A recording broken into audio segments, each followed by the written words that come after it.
بسم اللہ الرحمن الرحیم۔ السلام علیکم، میں ہوں سلمان حیدر۔ دعا ہے پروردگار سے کہ اس نے آپ کو اور آپ کے اہل خانہ کو اپنی حفظ و امان میں رکھا ہوا ہے۔ عمران خان صاحب کی رہائی، عمران خان کی ضمانت پر فیصلہ محفوظ ہو گیا، اور کوئی شک نہیں اسلام آباد میں اس ٹائم بہت اضطرابیت ہے، بہت زیادہ اضطرابیت ہے، اور پہلی بار لگ رہا ہے کہ اسلام آباد بہت ہیوی نظر آ رہا ہے، کیونکہ راولپنڈی پرسکون نہیں ہے۔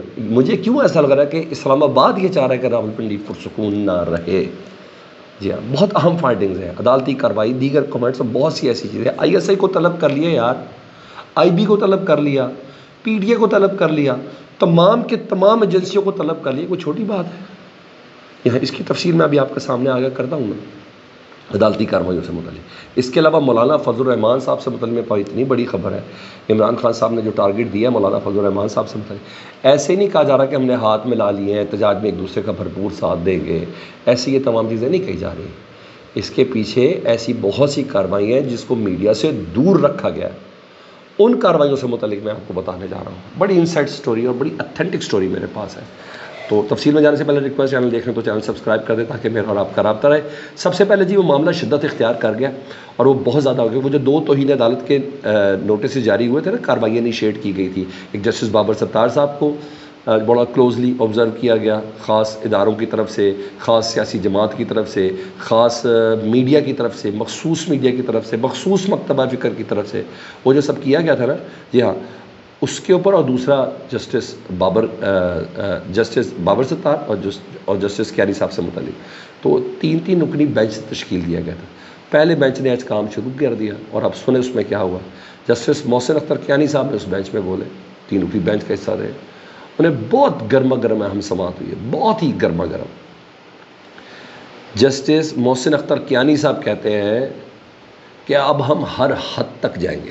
پہلی بات یہ ہے، ہم نے رکنا اب کہیں نہیں ہے۔ اب بات کسی ادارے کے نچلے اہلکار تک نہیں جائے گی، اب بات جائے گی ادارے کے ٹاپ افسر کے اوپر۔ جی ہاں، ٹاپ افسر تک، ادھر تک ہم لے کے جائیں گے، اب ہم نے نیچے نہیں بیٹھنا، ٹھیک ہے؟ اور یہ بڑا فیصلہ ہے کہ ایسے نہیں چلے گا۔ فوراً انہوں نے سیکرٹری دفاع کو نوٹس جاری کیا۔ سیکرٹری دفاع کا مطلب ہے ملٹری اسٹیبلشمنٹ کو، اپنے فوج کو نوٹس جاری کر دیا ہے۔ انہوں نے فوراً ان کو نوٹس جاری کیا، انہوں نے کہا کھلی چھٹی دینی ہے تو ملک و نظام ایسے نہیں چلے گا۔ ان تمام افراد کے خلاف کارروائی ہوگی، ان تمام ٹویٹر اکاؤنٹس کے خلاف کارروائی ہوگی، ان تمام اینکرز کے خلاف کارروائی ہوگی جنہوں نے جسٹس بابر ستار صاحب کی ساکھ کو نقصان پہنچانے کی کوشش کی، ان کو پریشر میں ڈالنے کی کوشش کی۔ اب کیا بنے گا غریدہ صاحب آپ کا؟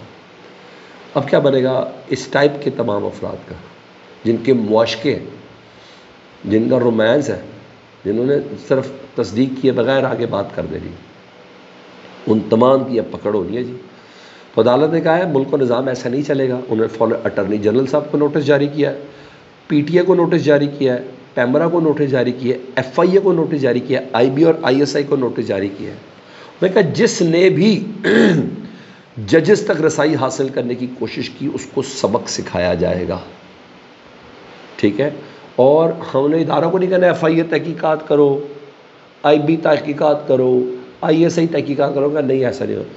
خود عدالت نے ٹیکنیکل ایکسپرٹس کی خدمات حاصل کر لی ہے، جو ٹیکنیکل ایکسپرٹس بتائیں گے کہ کس ادارے نے جسٹس بابر ستار کا ریکارڈ فراہم کیا اور کس کو کیا، وہ بتائیں گے ٹیکنیکل ایکسپرٹ، ڈائریکٹ عدالت کو بتائیں گے۔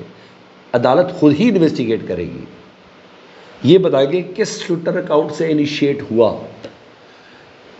یہ ٹیکنیکل ایکسپرٹ بتائیں گے کہ پروگرامز میں کس کے تحت، کس انفارمیشن کے تحت یہ سب ہو۔ تو سر یہ بہت آگے کا کام چلا گیا ہے۔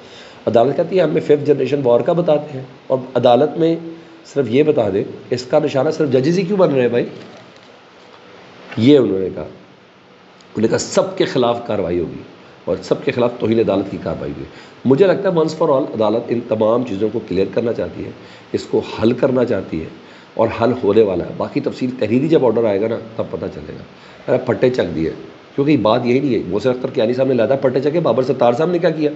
بابر ستار صاحب نے ایک اور خط لکھ دیا چیف جسٹس عامر فاروق صاحب کو، اور انہوں نے بہت بڑا انکشاف کیا، بہت اہم معاملہ اٹھایا۔ انہوں نے کہا آڈیو لیکس کیس میں مجھے بھی، اس آڈیو لیکس کیس میں مجھے پیغام بھیجا گیا، کہ میں پیچھے ہٹ جاؤں، اور پیغام کہیں اور سے نہیں، سیکیورٹی اسٹیبلشمنٹ، یہ حساس ادارے، یہ سیکیورٹی اسٹیبلشمنٹ کے ٹاپ آفیشل نے،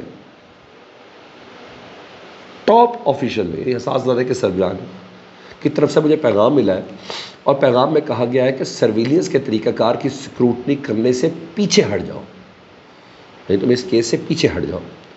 میں نے اس طرح کی دھمکی آمیز حربے پر کوئی توجہ نہیں دی، اور میں نہیں سمجھتا کہ اس طرح کے بیانات سے انصاف کے عمل کو نقصان پہنچنے کا خطرہ ہے۔ پی ٹی آئی سے معاملات پہ دھمکی آمیز یہ ساری چیزیں میرے ساتھ ہو رہی ہیں۔ انہوں نے چیف جسٹس عامر فاروق صاحب کو پہلے بھی بڑے خط لکھے تھے، مگر یہ خط آن دا ریکارڈ ہے جی، اب وہ بات نہیں رہی ہے، اب تو عدالتوں کے اندر بھی بڑی طاقت آ گئی ہے۔ مطلب بتا دیا جسٹس بابر ستار صاحب نے اس خط میں کہ سیکیورٹی اسٹیبلشمنٹ اس وقت بھی رابطہ کرتی ہے، ڈراتی ہے، دھمکاتی ہے یا منع کرتی ہے، جو کچھ بھی، جو مرضی آپ مطلب لے لیں، انہوں نے کہا۔ اور بہت سنگین صورتحال پیدا ہوگی۔ اس سنگینی کا عالم یہ ہے کہ فوراً ہی حکومتی وزراء آ گئے پریس کانفرنسز کرنے، ایک تارڑ آئے، پھر دوسرے تارڑ آئے، ساتھ ہی ساتھ اٹارنی جنرل کو آپ نے پریس کانفرنس کرتے دیکھا، اٹارنی جنرل صاحب پہنچ گئے، انہوں نے کہا یہ تو میری طرف سے ہوا تھا، پیغام دیا گیا تھا، تو میری طرف سے پیغام دیا گیا تھا کہ آپ بڑا حساس معاملہ ہے، اس سماعت کو ان کیمرہ کر لیں۔ ہم نے کوئی دھمکی شمکی نہیں دی تھی کہ اس سارے معاملے سے آپ ذرا دور ہو جائیں، کوئی ڈرایا نہیں تھا، ہم نے کہیں ایسا نہیں کہا تھا کہ سیکورٹی سے پیچھے ہٹ جائے، ہم نے صرف یہ کہا تھا حساس معاملہ، مطلب گورنمنٹ ٹوئسٹ کر رہی ہے۔ اب آئے نا، اٹارنی جنرل صاحب کو نوٹس جاری کیا، اب آئے اٹارنی جنرل صاحب عدالت کے سامنے آ کے بتائیں کہ سر میں تو انج نہیں انج کیتا سی، عدالت آئے گی تسی کہ انج کیتا سی سر وہ کہتے ہیں ہاتھ کے اندر کو آرسی کیا، یہ معاملات اس طرف چلے ہیں، اور مداخلت کی نفی تو کرنی پڑنی ہے ہر حالت میں۔ ادھر 190 ملین پاؤنڈ کیس میں نے عمران خان کی جو زمانے کی درخواست تھی اس پہ فیصلہ محفوظ کر لیا گیا، جتنی سماعت تھی، جتنے اس کے اندر ریمارکس دیے گئے ججز کی طرف سے، تو کبھی امکان ہے کہ عمران خان صاحب کی ضمانت کے اس میں چانسز زیادہ ہیں، اور فیصلہ بھی جلد سنا دیا جائے گا، اتنی جلدی لیں گے نہیں۔ اور ادھر جو عمران خان صاحب کو سپریم کورٹ میں اپنے دلائل دینے کی اجازت ملی ہے نا، اس پہ قاضی فائز صاحب تردد کر رہے تھے، اور بعد میں انہیں اجازت دی، کیونکہ 4 ججز جو تھے وہ کہہ رہے تھے کہ نہیں، جو بندہ پٹیشنر ہے، پٹیشنر کا تو ادھر ہونا ضروری ہے نا۔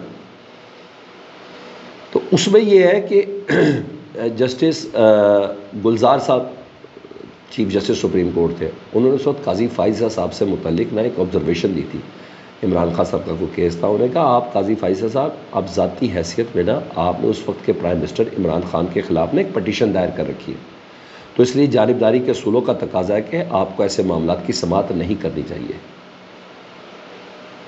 ہو سکتا ہے پاکستان تحریک خواہش سماعت کے دوران یا سماعت سے پہلے اس فیصلے کو جو چیف جسٹس صاحب نے، جسٹس گلزار صاحب نے قاضی فائز صاحب سے متعلق کہا تھا نا، اس کو ریفرنس بنا کر اعتراض کر دیں کہ سر سب سے پہلے آپ تو اس بینچ سے نکلیں نا پلیز، کیونکہ آپ عمران خان کے خلاف ایک ذاتی پٹیشن دائر کر چکے ہیں۔ ہو سکتا ہے یہ معاملہ اس طرف چلے جائے۔ دوسرا مولانا فضل الرحمان صاحب سے متعلق میرے پاس خبر یہ ہے کہ عمران خان صاحب نے گو ہیڈ دیا ہوا ہے، اسی بنا پر آج کل بڑی گڈ خبر آ رہی ہے۔ سب سے پہلے پی ٹی آئی کے ترجمان بولے، پھر حمداللہ صاحب نے بھی کہہ دیا جلد ملاقات بھی ہونے والی، یہ سب ہے۔ اور میرے پاس خبر میں ابھی تک کڑا ہوں کہ مولانا فضل الرحمان عمران خان صاحب سے ملنے جیل جا رہے ہیں۔ کب جا رہے ہیں یہ میں نہیں بتا سکتا، جیل جا رہے ہیں، یہ ڈیسائیڈ ہو گیا ہوا ہے۔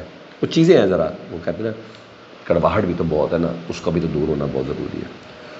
تو خبر یہ ہے کہ علی امین گنڈا پور صاحب کو مکمل طور پر منع کیا، مولانا فضل الرحمان صاحب سے متعلق آپ نے ایک لفظ نہیں نکالنا، ان کو یہ ٹارگٹ دیا گیا ہے، اور پوری پی ٹی آئی کو یہ ٹارگٹ دیا گیا ہے کہ موجودہ صورتحال میں مولانا فضل الرحمان اور اپوزیشن اتحاد کے درمیان جو بد اعتمادی ہے نا، اس کو ختم کرے، مولانا صاحب سے رابطہ کرے اور ملاقاتوں کا سلسلہ بڑھایا جائے، یہ سب چیزیں۔ مثلا میں بتا دوں یہ بڑا قدم ہے، اور یہ تحریک بہت مضبوط ہوتی ہوئی نظر آ رہی ہے، مولانا صاحب مل جائیں گے۔ باقی آپ فیڈ بیک پہ ضرور آگاہ کریں، اپنا بہت خیال رکھیں، اللہم صلی علی محمد و آل محمد۔